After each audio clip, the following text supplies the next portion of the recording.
I'd made an appointment to see Nil by Mouth, a charity based in Glasgow that wants to eradicate sectarianism from Scottish life. It was set up after a 15-year-old Celtic fan died after having his throat cut on the way home from a match. I came to university in Scotland in 1999 and I went to watch an Old Firm football game, the Student Union's bar, and I heard this shocking taunt, which was 6 million Jews and it should have been Protestants. How many layers of ignorance do you have to get through to come out with that type of stuff? People have often put to me the idea that in Scotland we have 90-minute bigots. Yeah. Now, you know that kind of idea. For 90 minutes we go, we watch football, we taunt the other sides, we use these kind of words, and then we go back to our kind of life. Now I'll put it to you in this kind of context. If I use the term nigger to you, you'd find that quite offensive, and quite rightly, because it's a disgusting term. Does that make you a 90-minute racist? Does it really? You know, we all have to have laws and we have to have kind of boundaries as what is acceptable behaviour and what is not. And if you don't have that, then it's a bit of a free-for-all. People can do what they want as and when they want. This is Abdul Rafiq, a Muslim Rangers fan who's banned from football matches for 5 years for singing anti-Catholic songs. So how has the sort of banning order affected like your ritual? So I imagine it must have been a pretty big part of your life before. Yeah, I used to go to all the Rangers matches, but now to suddenly not be allowed to go to matches, it's had a big effect on me, you know. Yeah. And I just don't think, you know, the punishment fits the crime. It's just for singing songs, you know. Yeah. I was just singing like the follow songs, but there was some added on words where you're not supposed to sing. Okay. What were they like? Like the Dundee Hamilton F the Pope in the water, you know, that one. The banning orders made Abdul a pretty famous guy. He's well known both in the streets of Glasgow and on the internet. Oh, I do like to be beside the seaside, and I do like to be beside the sea, with a hammer in my hand, feeding plashing on the sand, beside the seaside, beside the sea. I've got friends that are Celtic fans, so it's only a game, it's only a bit of banter. I've got to sign in at a police station in the first half of every Rangers game for the next 5 years. Okay. So I'm on my way just now. Abdul's also famous for being the only Muslim member of right-wing nationalist group, the English Defence League. If you're born in Britain, then it's natural to like your country. The flag of my country is red, white and blue, and Rangers playing that colours.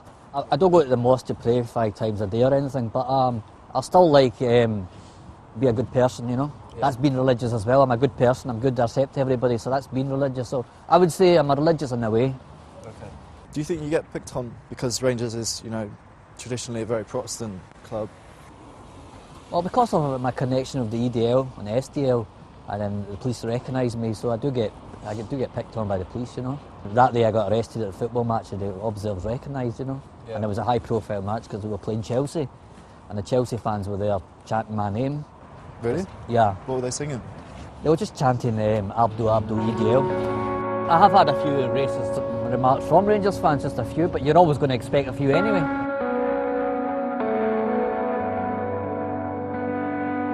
As Abdul lapped up the attention outside Ibrox, keeping the rain off his head with his Union Jack umbrella, I couldn't come to think of him as a spiteful guy.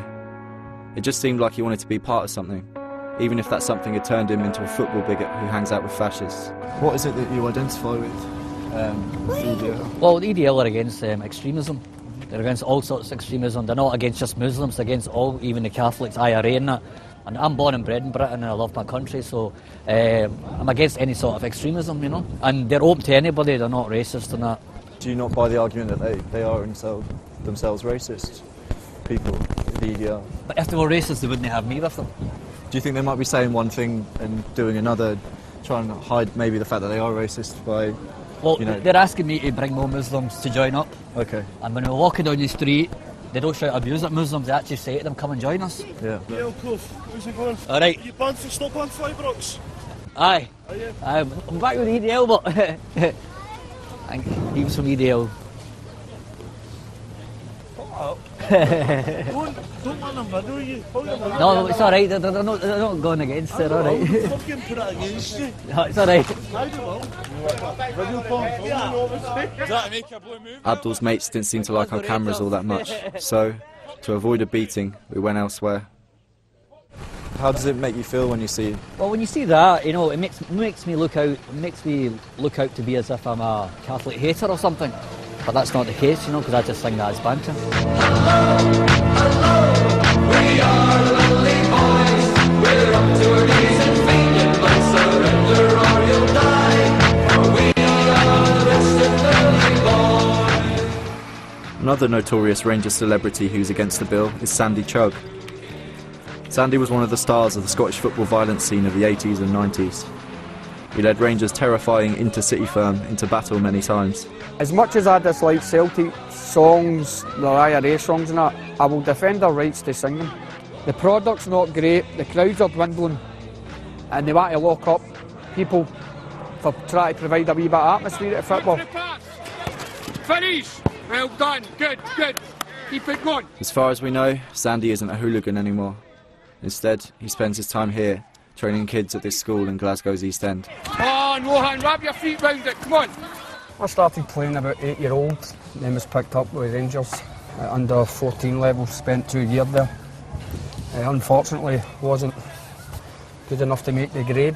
Other things in my life at the time as well, the casual scene. Yeah. I was finding it was a lot better football casual than what I was a football player. Yeah. So that's sort of a sidetrack. Do you regret that at all? No, I liked, see, to be honest, I loved the scene. It was the biggest youth culture explosion, in my opinion, since the mods. Boys from Yeovil to Inverness were involved in fighting each other, fighting the law. To be part of that, looking back, although I wouldn't say it makes me proud. I'm sort of glad that I was involved in it. I was lost to the raid generation for about 2 or 3 years. That was the next new wave of youth culture.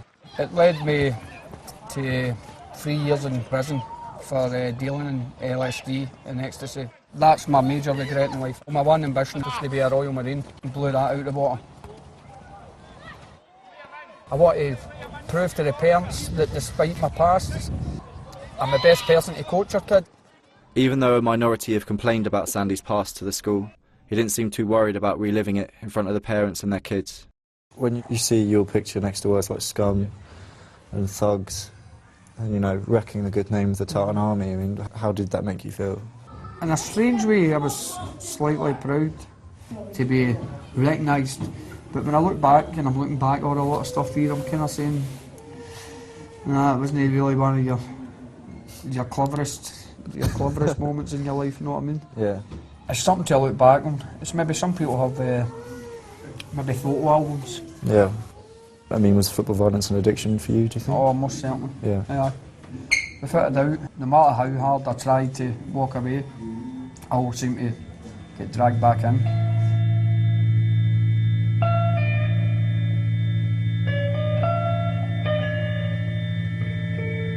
A lot of people like the camaraderie. I like the violence, I'll be honest. I'm not going to beat about the bush, I like the violence. So what for you is the biggest misconception that people have about the Glasgow football rivalry? I think the biggest misconception is that it is primarily a religious aspect.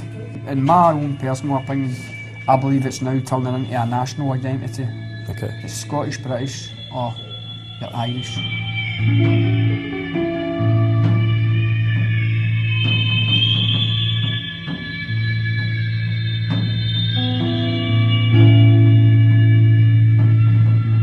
That guy going mad with a bin is Sandy's old sparring partner, John O'Kane. John was one of the founding fathers of the Celtic soccer crew firm.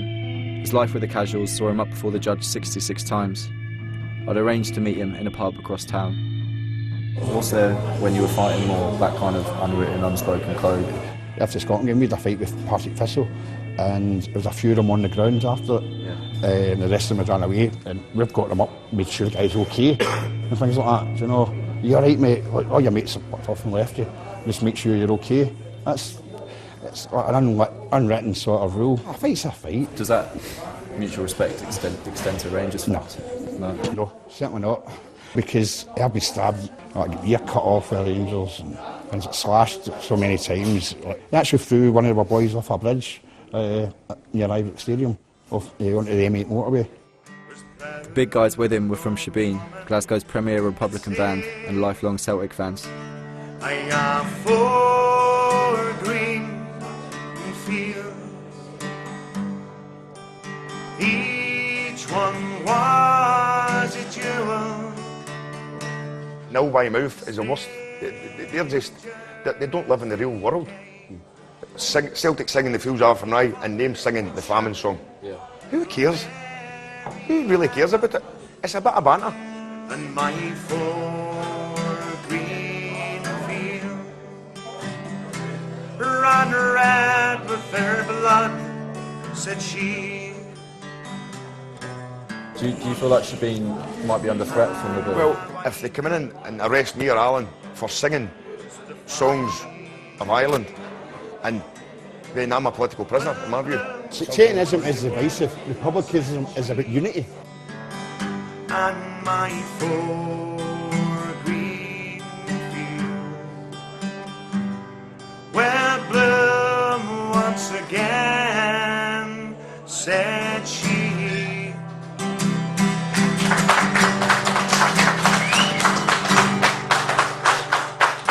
It's a lot. All right.